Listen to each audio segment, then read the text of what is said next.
പശു, കോഴി എന്നിവയെ നൽകിയതോടെ ഇവരുടെ ജീവിതത്തിന് പുതിയൊരർത്ഥം നൽകുകയായിരുന്നു പഞ്ചായത്ത്.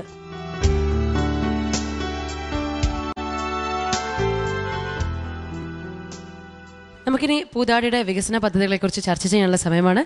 സർ, ഈ നിർത്തലാധിഷ്ഠിത വികസനത്തിൻ്റെ ഒരു മാസ്റ്റർ പ്ലാൻ തയ്യാറാക്കിയിട്ടുണ്ടോ പഞ്ചായത്തിന് വേണ്ടിയിട്ടുള്ളത്? പഞ്ചായത്ത് പിന്നെ പ്രതിവർഷം തയ്യാറാക്കുന്ന പദ്ധതികൾ മാത്രമാണുള്ളത്, മാസ്റ്റർ പ്ലാനായിട്ട് തയ്യാറാക്കിയിട്ടില്ല.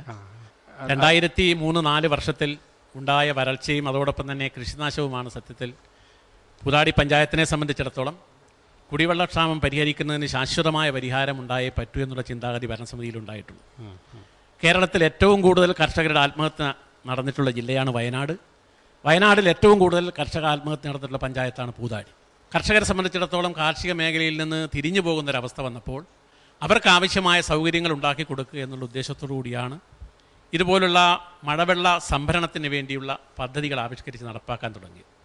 അതോടുകൂടെ തന്നെ NRI കേരളത്തിൽ നടപ്പാക്കിക്കൊണ്ടിരിക്കുന്ന മഹാത്മാഗാന്ധി ദേശീയ ഗ്രാമീണ തൊഴിലുറപ്പ് പദ്ധതി വലിയൊരു അനുഗ്രഹമായി പൂതാടി പഞ്ചായത്തിനെ സംബന്ധിച്ചിടത്തോളം കിട്ടിയിട്ടുണ്ട്. ഏകദേശം 7300ഓളം തൊഴിലാളികൾ രജിസ്റ്റർ ചെയ്തതിൽ 3000-ൽ പരം തൊഴിലാളികൾ ഇപ്പോഴും പണിയെടുക്കുന്നുണ്ട്. 2,55,000-ഓളം തൊഴിൽ ദിനങ്ങൾ ഓരോ വർഷവും ഉണ്ടാക്കിയിട്ടുണ്ട്. അത് തൊഴിലുറപ്പ് പദ്ധതിയെ സംബന്ധിച്ചിടത്തോളം പൂതാടി പഞ്ചായത്തിൽ ഉണ്ടാക്കിയിട്ടുള്ള മാറ്റങ്ങൾ ചെറുതൊന്നുമല്ല. ദാരിദ്ര്യ നിർമ്മാർജ്ജന ഉപപദ്ധതി എന്നുള്ള നിലയിൽ കുടുംബശ്രീ സംവിധാനം നിലവിൽ വന്നതോടുകൂടി ദാരിദ്ര്യം പൂർണ്ണമായി നിർമ്മാർജ്ജനം ചെയ്യാൻ കഴിഞ്ഞില്ലെങ്കിൽ പോലും ദാരിദ്ര്യം ലഘൂകരിക്കാൻ കഴിഞ്ഞിട്ടുണ്ട്. അതോടൊപ്പം തന്നെ ദേശീയ ഗ്രാമീണ തൊഴിലുറപ്പ് പദ്ധതി വന്നതോടുകൂടി ആയിരക്കണക്കിന് കുടുംബങ്ങളുടെ വരുമാനം വർദ്ധിപ്പിക്കാനും അവർക്ക് അല്പമെങ്കിലും കാശ് മിച്ചമുണ്ടാക്കാനും കഴിഞ്ഞൊരു സാഹചര്യമുണ്ടായിരുന്നു. കഴിഞ്ഞ വർഷം എത്ര കുടുംബങ്ങൾക്ക് 100 ദിവസം തികച്ച തൊഴിൽ 100 ദിവസം തികഞ്ഞ കുടുംബങ്ങൾ 769 കുടുംബങ്ങളുണ്ട്. അത് വളരെ നല്ല ഒരു റെക്കോർഡാണ്. നിങ്ങളുടെ ജനസംഖ്യയിൽ ഏതാണ്ട് 20%-ലധികം ആദിവാസികളാണല്ലോ. അവർക്ക് വേണ്ടിയിട്ടുള്ള പ്രത്യേക പദ്ധതികൾ എന്തെല്ലാമാണ്? ട്രൈബൽ സപ്ലൈൻ എന്നുള്ള രീതിയിൽ സംസ്ഥാന സർക്കാരിൽ നിന്ന് കിട്ടുന്ന പദ്ധതി വീതവും അതോടൊപ്പം തന്നെ പഞ്ചായത്തിൻ്റെ തനത് ഫണ്ടും ഉപയോഗിച്ചുകൊണ്ട് ഭവന നിർമ്മാണം ഉൾപ്പെടെ കുടിവെള്ള പദ്ധതി ഉൾപ്പെടെയുള്ള പദ്ധതികൾ നടപ്പാക്കി വരുന്നുണ്ട്. അതോടൊപ്പം തന്നെ രാജീവ് ഗാന്ധി കുടിവെള്ള പദ്ധതി ഉൾപ്പെടുത്തിക്കൊണ്ട് വയനാട് ജില്ലയിലെ ഒട്ടുമിക്ക കോളനികളിലും കുടിവെള്ളം ലഭ്യമാക്കുന്നതിന് ആവശ്യമായ നടപടികൾ സ്വീകരിച്ചിട്ടുണ്ട്. അല്ലാത്ത കുടിവെള്ള പദ്ധതികൾ ഇപ്പോൾ കണ്ടിട്ടുള്ള അതിരാറ്റുകുന്ന് കുടിവെള്ള പദ്ധതിയിലൂടെ സൗജന്യമായി ആദിവാസി കോളനികളിൽ വെള്ളം എത്തിക്കുന്നതിന് വേണ്ടിയുള്ള പരിപാടിക്കും പഞ്ചായത്ത് രൂപം നൽകി. അത് തീർച്ചയായിട്ടും നല്ലതാണ്, വീട്, കുടിവെള്ളം. പക്ഷെ അവരുടെ ഉപജീവനം മെച്ചപ്പെടുത്തുന്നതിന്, വരുമാനം മെച്ചപ്പെടുത്തുന്നതിന് എന്ത് തന്ത്രമാണ് അല്ലെങ്കിൽ നയമാണ് സ്വീകരിക്കുന്നത്? വരുമാനം മെച്ചപ്പെടുത്തുന്ന അവിടെയുള്ളത് പ്രധാനമായും ആദിവാസി വിഭാഗത്തിൽ 4 വിഭാഗങ്ങളാണല്ലോ. ഒന്ന് കുറുമ, അതുപോലെ തന്നെ പണിയ, ഊരാളി, നായ്ക്ക എന്ന് പറയുന്ന വിഭാഗങ്ങൾ. കുറുമർക്ക് മാത്രമേ അവിടെ ഭൂമിയുള്ളൂ.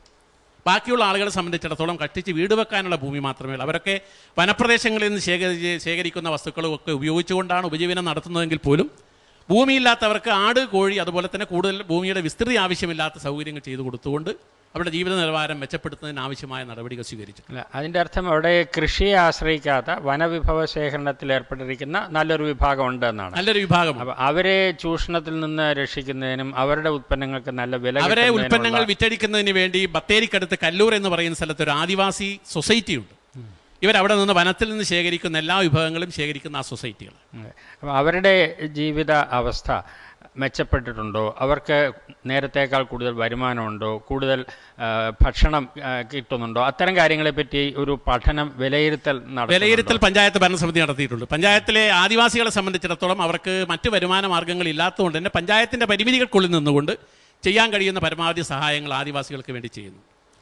അവിടെ കുറുമ വിഭാഗം നല്ലോണം കൃഷിയിൽ ഉൾപ്പെടുന്ന ഒരു ആദിവാസി വിഭാഗമാണ്. ഇപ്പോൾ ആദിവാസികൾക്ക് ഇപ്പോൾ ആടും കോഴിയൊക്കെ കൊടുക്കുന്ന പദ്ധതികളാണെന്ന് പറഞ്ഞു. ഭൂമി നഷ്ടപ്പെട്ടു പോയ കുറുമ വിഭാഗക്കാരുണ്ടോ? കൃഷിയിൽ ഉൾപ്പെട്ടിരുന്നവരെ കൃഷിയിലേക്ക് പിടിച്ചു നിർത്താൻ വേണ്ടി എന്തെങ്കിലും പഞ്ചായത്ത് ചെയ്യുന്നുണ്ടോ? പഞ്ചായത്തിനെ സംബന്ധിച്ചിടത്തോളം ഇപ്പോൾ വനാവകാശ നിയമം അനുസരിച്ച് ആദിവാസികൾക്ക് ഭൂമി കൊടുക്കാനുള്ള പദ്ധതികൾ സർക്കാർ ആവിഷ്കരിച്ച് മുന്നോട്ട് പോയിക്കൊണ്ടിരിക്കുകയാണ്. അവിടെയുള്ള വലിയൊരു വിഭാഗം ആദിവാസി കൃത്യമായിട്ട് കണക്ക് പറയാൻ എനിക്ക്, കാരണം പഞ്ചായത്തല്ല നിർവഹിക്കുന്നത്, അത് ട്രൈബൽ എക്സ്റ്റൻഷൻ ഓഫീസറാണ് അതിൻ്റെ കണക്കുകളൊക്കെ ശേഖരിക്കുന്നത്. കുറേ ആദിവാസികൾക്ക് 5 ഏക്കർ വെച്ച് ഭൂമി, അല്ല 1 ഏക്കർ വെച്ച് ഭൂമി, 2 ഏക്കർ വെച്ച് 2, 3 എങ്ങനെ ഈ തോതിലുള്ള ഭൂമി നൽകുന്നതിന് വേണ്ടിയുള്ള നടപടികൾ സംസ്ഥാന സർക്കാർ ആവിഷ്കരിച്ചുകൊണ്ടിരിക്കും. അല്ല, ട്രൈബൽ എക്സ്റ്റൻഷൻ ഓഫീസറുടെ ഉത്തരവാദിത്വം പറഞ്ഞാൽ പോരാ. പഞ്ചായത്തിൽ താമസിക്കുന്നതിൽ ഒരു 20% ജനവിഭാഗം ആദിവാസികളാണ്. അവരുടെ ജീവനോപാധികൾക്ക് ബുദ്ധിമുട്ടുണ്ടായതുകൊണ്ടാണ് ഇത്രയധികം ആത്മഹത്യകൾ ആ ഭാഗത്ത് നടന്നു എന്ന് പറയുന്നത് ആ പ്രദേശത്ത് ഒരു ബുദ്ധിമുട്ടുണ്ടായിരുന്നു ജീവനോപാധിക്ക്. എല്ലാ വിഭാഗം ആത്മഹത്യ ചെയ്തവരുടെ കൂട്ടത്തിൽ എല്ലാ വിഭാഗം ആളുകളുണ്ട്. ആദിവാസികൾ വളരെ ചുരുങ്ങി, കാരണം അവർക്ക് ഭൂമിയൊന്നും ഉണ്ടായിട്ടുള്ള കാര്യമായി നഷ്ടപ്പെടാനില്ലായിരുന്നു. അതുകൊണ്ട് മറ്റു വിഭാഗം ആളുകളാണ് ഏറ്റവും കൂടുതൽ ആത്മഹത്യ ചെയ്തത്. ഒരു വർഷം ഈ ആനകളുടെ ശല്യം കൊണ്ട് ഉദ്ദേശം എത്ര നഷ്ടം കർഷകർക്കും ആളുകൾക്കും സംഭവിക്കാറുണ്ട്? കർഷകരുടെ നഷ്ടം തീരുമാനിക്കുന്നത് ഫോറസ്റ്റ് ഡിപ്പാർട്ട്മെന്റാണ്. അല്ല, എത്രത്തോളം ഉണ്ടാവും ചോദിക്കാം. ധാരാളം കർഷകർ അവരുടെ ഒരു സർക്കാരിനെ സംബന്ധിച്ചിടത്തോളം ഒരു ഏക്കർ കൃഷി നശിച്ചു കഴിഞ്ഞാൽ ഇത്ര തുക കൊടുക്കാം എന്നുള്ളതിനെ സംബന്ധിച്ച് സർക്കാരിന് ഒരു കണക്കുണ്ട്.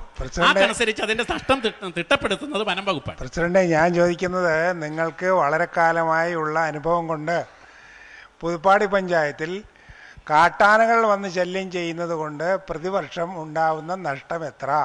പ്രതിവർഷമുണ്ടാകുന്ന നഷ്ടം എന്ന് പറഞ്ഞാൽ ഓരോ മേഖലയിലുണ്ടായിട്ടുള്ള മൊത്തത്തിലുള്ള കണക്കനുസരിച്ച് നോക്കിയാൽ ഏക്കർ കണക്കിന് കഴിഞ്ഞ തവണ ഞങ്ങളുടെ കണക്കനുസരിച്ച് 742 ഏക്കറോളം സ്ഥലങ്ങളിൽ കാട്ടാനകളുടെ ശല്യം 3 ഭാഗങ്ങളിലായി ഉണ്ടായിട്ടുണ്ട്. ഇങ്ങനെ കാട്ടാനകൾ ശല്യം ചെയ്യുമ്പോൾ അതിന് പ്രതിവിധി നൽകാൻ വേണ്ടി സർക്കാരിൽ നിന്ന് അതിന് വേണ്ട നഷ്ടം പരിഹരിക്കാനുള്ള ഒരു ഏർപ്പാടുണ്ടല്ലോ.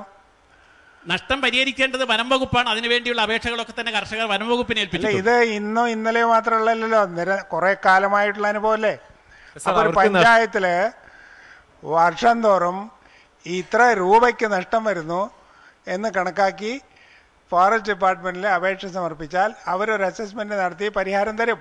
അതെ, അത് നടക്കുന്നുണ്ട്. അല്ല, അവര് നഷ്ടം കൊടുക്കുന്നുണ്ട് സാർ. അതിൽ കൂടുതൽ ഭാവിയിൽ ഉണ്ടാവാതിരിക്കാനാണ് ഞങ്ങൾ ട്രെഞ്ച് കുറിക്കുക. അതല്ലല്ലോ, നിങ്ങൾ അവിടുത്തെ ആളുകളാണ്, ഭരണക്കാരാണ്, അനുഭവിച്ചിട്ടുള്ളവരാണ്. ഒരു വർഷം ഈ ആനകളെ ഇങ്ങനെ കുറ്റം പറഞ്ഞുകൊണ്ടിരിക്കാന്നല്ലാതെ ആനകൾ മൂലമുണ്ടാവുന്ന നഷ്ടം എത്ര എന്ന് നമുക്ക് കണക്ക് പറയാൻ സാധിക്കണ്ടേ? നഷ്ടപ്പെടുത്താൻ പഞ്ചായത്തിന് കഴിയില്ല, അത് നഷ്ടപ്പെടുത്തേണ്ടത് വനം വകുപ്പാണ്. വനം വകുപ്പ് നഷ്ടപ്പെടുത്തി. കഴിഞ്ഞ കൊല്ലം വനം വകുപ്പ് തീരുമാനിച്ച് എത്ര നഷ്ടം നൽകിയിട്ടുണ്ടെന്ന് അറിയാലോ. വനം വകുപ്പ് അതിന്റെ നഷ്ടം തിട്ടപ്പെടുത്തി ഇതുവരെയും കർഷകർക്ക് കൊടുത്തിട്ടില്ല. എത്രയാണെന്ന് ഞങ്ങളെ സംബന്ധിച്ചിടത്തോളം പറയാനും കഴിയില്ല. കാരണം പഞ്ചായത്തുകൾ അതിന്റെ ഒരു കണക്ക് അപേക്ഷ കൊടുത്താൽ നേരിട്ട് കൊടുക്കുന്നത്. അപേക്ഷ കൊടുത്താൽ ഇത്ര ദിവസത്തിനകം പരിഹാരം നൽകിയിരിക്കണം എന്നാണ് നിയമം. നിയമമുണ്ടെങ്കിൽ ആ നിയമത്തിനനുസരിച്ച് കാര്യങ്ങൾ പോലും ഒരു തെങ്ങ് നഷ്ടപ്പെട്ട വളരെ തുച്ഛമായ ഒരു പൈസയാണ് ഡിപ്പാർട്ട്മെന്റ് കൊടുക്കുക. അതുപോലെ ഒരു വാഴയ്ക്ക് ചെറിയ പൈസ. അതിലുപരി ഞങ്ങൾ പ്രതീക്ഷിക്കുന്നത് ഭാവിയിൽ ഇത്തരം വന്യമൃഗശല്യം കുറയുന്നതിന് വേണ്ടിയിട്ടാണ് ഈ പെർക്കുലേഷൻ ട്രഞ്ചൊക്കെ ഉണ്ടാക്കി, അതേപോലെ തന്നെ ഈ വനത്തിനുള്ളിൽ പല വൃക്ഷങ്ങൾ നട്ടുപിടിപ്പിക്കുന്നതിനുള്ള പദ്ധതികളൊക്കെ ആസൂത്രണം ചെയ്തിട്ടുള്ളത്. പെർക്കുലേഷൻ ട്രഞ്ച് എന്ന് പറഞ്ഞാൽ അർത്ഥം വേറെയാണല്ലോ, ആന കടക്കാത്തതെന്നല്ലോ. അല്ല, അത് 2 ഉപയോഗം നടക്കും. അതുകൊണ്ട് ഇത് എന്ത് ഉപയോഗമാണ് ഈ പെർക്കുലേഷൻ? അതുകൊണ്ട് ജലസംരക്ഷണത്തിന്റെ ഭാഗമായിട്ട് ഞങ്ങൾ ചെയ്യുന്നതിൽ കൂടി പിന്നെ ആനകളോട് കടന്നു വരാൻ കഴിയില്ല. അത് മൾട്ടിപർപ്പസ് എന്നൊക്കെ ഞങ്ങൾ ചെയ്തു. ശരി, ഈ ട്രഞ്ചുകൾ അതിന് എസ്റ്റിമേറ്റ് ഉണ്ടാക്കി എവിടെ വേണമെന്ന് തീരുമാനിച്ച് അതൊക്കെ ചെയ്തു തരാം. അത് NREGA എഞ്ചിനീയറാണ്. നിയമപ്രകാരം അതല്ലല്ലോ. NREGA പറയുന്ന നിയമപ്രകാരം വനമേഖലയിൽ ട്രെഞ്ച് ഉണ്ടാക്കണമെങ്കിൽ ഫോറസ്റ്റ് ഡിപ്പാർട്ട്മെന്റ് ഡിസൈൻ ഉണ്ടാക്കണം, അവർ എസ്റ്റിമേറ്റ് ഉണ്ടാക്കണം, അത് പഞ്ചായത്ത് അവർ പറയുന്ന സ്ഥലത്ത് ആ പണീന്റെ അളവ് മാത്രമാണ് ഞങ്ങൾ എസ്റ്റിമേറ്റ് ഉണ്ടാക്കലുള്ളൂ. ബാക്കി സ്ഥലമൊക്കെ അവർ സ്പെസിഫൈ ചെയ്യുന്ന സ്ഥലങ്ങളാണ്. വനം വകുപ്പിന്റെ അനുമതിയോടുകൂടിയാണ് പുതാടി പഞ്ചായത്തിൽ എല്ലാ മേഖലകളിലും ട്രെഞ്ച് ഉണ്ടാക്കിയിട്ടുള്ളത്. അവർക്ക് ഇതുവരെ ഒരു പരാതി അവർ ഉന്നയിച്ചിട്ടില്ല. അനുമതിയില്ലാതെ അവിടെ അനുമതിയല്ല, വനത്തിൽ ട്രെഞ്ച് ഉണ്ടാക്കണമെങ്കിൽ ആരാണ് ഡിസൈൻ ഉണ്ടാക്കേണ്ടത്, എസ്റ്റിമേറ്റ് ഉണ്ടാക്കേണ്ടത്, അത് പഞ്ചായത്തിലേക്ക് സമർപ്പിക്കേണ്ടത്. അതെ, അത് പഞ്ചായത്ത് ബോർഡ് പരിശോധിച്ചതിന് ശേഷം അവർ പറയുന്ന ആ സ്ഥലങ്ങളിലാണ് ഉണ്ടാക്കി കൊടുക്കുന്നത്. ഈ ഗന്ധകശാല, ജീരകശാല മുതലായ നെൽവിത്തനങ്ങൾക്ക് പേറ്റൻസ് എടുത്തിട്ടുണ്ടല്ലോ, അത് നമ്മുടെ പഞ്ചായത്തിൽ കൃഷി ചെയ്യുന്നുണ്ടോ? ഉണ്ട്, ധാരാളമായി കൃഷി ചെയ്യുന്നു. എത്ര ഏക്കറിലാണ്, എത്ര സ്ഥലത്താണ് അത് കൃഷി ചെയ്യുന്നത്? അത് കർഷകരെ സംബന്ധിച്ചിടത്തോളം അത് വെള്ളം കിട്ടാൻ ഏറ്റവും കൂടുതൽ സൗകര്യമുള്ള സ്ഥലങ്ങളിലെ ഗന്ധകശാലയും ജീരകശാലയും കൃഷി ചെയ്യാൻ പറ്റും. അത് വലിയ സാമ്പത്തിക ബാധ്യതയുള്ളതാണ്.